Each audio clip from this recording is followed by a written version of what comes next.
Bonjour à tous, ici Egon et bienvenue dans cette vidéo sur l'explication des fruits du démon de trois personnages importants de l'œuvre dont Georg Liboni, Bartholomew Kuma et Miss Tussi Buckingham. Et j'espère que ça va vous plaire.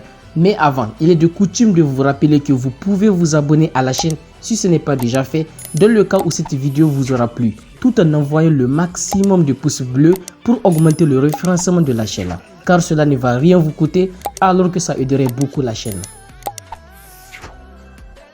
Déjà, lorsque l'auteur nous dit d'attendre l'arrivée d'un certain Vegapunk pour avoir des explications sur la nature des fruits du démon, ce n'est pas anodin car dans ce chapitre nous en avons plusieurs.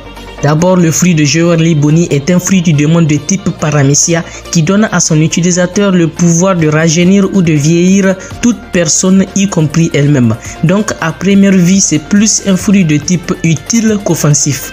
Mais pas seulement ça, nous découvrons que le fruit possède aussi des qualités très offensives, car en déformant son avenir destiné à peut-être une personne lambda, elle peut se transformer en une autre version d'elle-même beaucoup plus forte et musclée, lui permettant de se battre comme il se doit. Je vais encore expliquer. Au moins une fois dans notre vie, tout le monde s'est regardé dans un miroir et s'imaginer un jour avec un corps beaucoup plus grand et musclé, etc. Alors avec le fruit de Boni, cela devient possible dans One Piece en un instant et sans aucun entraînement.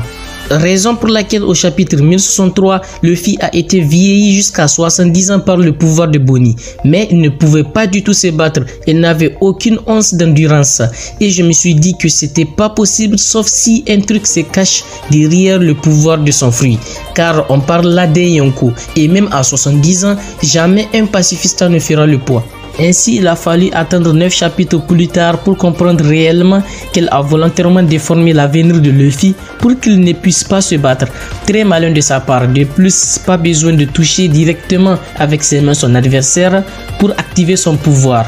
Une simple arme suffit aussi, même si l'effet de son pouvoir n'est que temporaire. J'espère qu'on aura bientôt le nom de son fruit. Ainsi, si vous pensez que le pouvoir de Boni est très utile, alors celui de son père demeure beaucoup plus fascinant et incroyable. Car s'il suffit d'infliger de la douleur à son adversaire pour gagner un combat, alors celui qui peut la transférer à volonté en a grandement l'avantage. Et oui, ça on le savait depuis très longtemps, cependant on ignorait toujours comment cela fonctionnait vraiment, mais plus maintenant, car ses pouvoirs rendent la douleur réelle en transformant les signaux nerveux en une sorte d'énergie tangible qu'il peut ensuite transférer à quelqu'un d'autre d'une manière rapide et instantanée.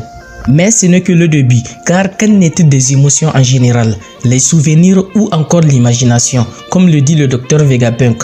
Ainsi étant eux aussi des signaux nerveux, leur déplacement d'un corps à un autre serait aussi possible, permettant ainsi à la fille de connaître les souvenirs du père et qui justifieront l'abandon de Georg Liboni par son père, car bloqué par un serment, Vegapunk ne saurait lui révéler la vérité sur son passé et celui de son père concernant la transformation de ce dernier en cyborg. Ainsi, le fruit du coussinet de Kuma serait l'un des fruits du démon les plus importants de l'œuvre et j'en parlerai dans une autre vidéo. D'abord, Tussi, après son apparition soudaine, a couché Kaku en forme éveillée très rapidement avec un mystérieux pouvoir. Mais on en parle juste après quelques explications. Déjà, avec une morsure, elle peut endormir une personne, mais pas seulement. Dans ce chapitre, à part ses ailes ressemblant à ceux des chauves-souris, nous découvrons qu'elle peut aussi utiliser des techniques d'illusion comme ceux des vampires. Ainsi, avec des ailes plus le nom de sa technique qui est Kami et Zanshin, tout ce mélange ressemble plus au pouvoir d'un fruit du démon, mais lequel? Déjà sur la page de couverture du chapitre 1072 au volume 68 de la mini-aventure des Mads, on aperçoit Caesar Clown tenir à sa main gauche un fruit du démon. Alors gardez bien cette information. Caesar Clown a toujours rêvé d'être le plus grand scientifique au monde. Cependant, lorsqu'ils étaient encore tous réunis sous la bannière des Mads, ils eurent l'idée de créer un être humain et clone d'un autre.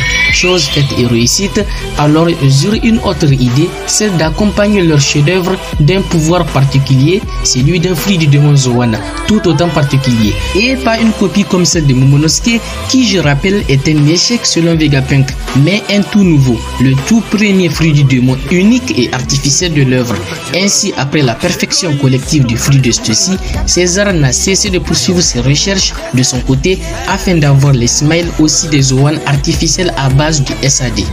Cependant pas aussi parfait que celui de Stussy. Donc en résumé, le fruit du démon de Stussy est tout aussi artificiel qu'il peut l'être. Mais puisque les smiles ne possèdent pas de fruit du démon, qu'en est-il de celui de Stussy?